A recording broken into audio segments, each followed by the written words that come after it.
Gammachuudha laphee koo boqonnaa lubbuu koo eenyuun kan na tiksu maqaa Waaqa koo yaalalisu.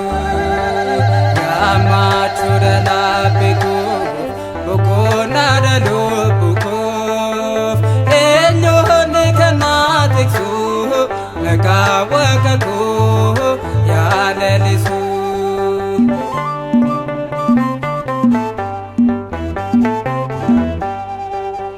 Lubbuun koo yaadeffate wanta gootu yoo dhabde barbaadde ni argatte karaa isaatiin boqotte. Gammachuudha laphee koo boqonnaa lubbuu koo eenyuun kan na tiksu maqaa Waaqa koo yaalalisu.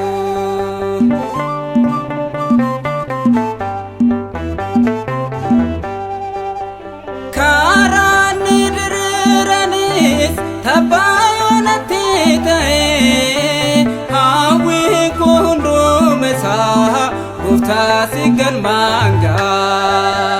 Gammachuudha laphee koo boqonnaa lubbuu koo eenyuun kan na tiksu maqaa Waaqa koo yaalalisu.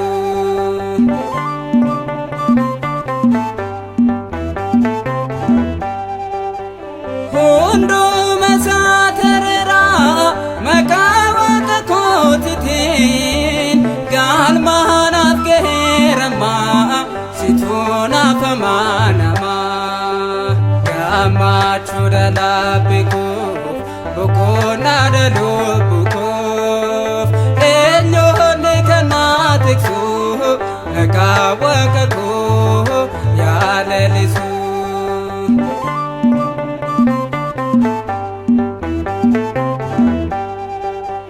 Hundumaan daandaa Gooftaan koo madaalawaa gaaddisa baraa baraa isaatu nama dhabaa. Gammachuudha laphee koo boqonnaa lubbuu koo eenyuun kan na tiksu maqaa Waaqa koo yaalalisu.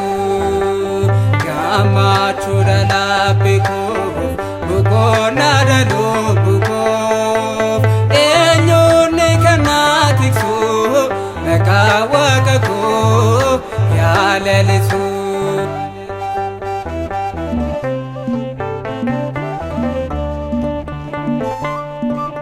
Yaa Waaqayyoo kennaa ati nuuf laatteef gammachuu ati keessa keenya nuuf guutteen akka si faarsinu nu taasisteerta.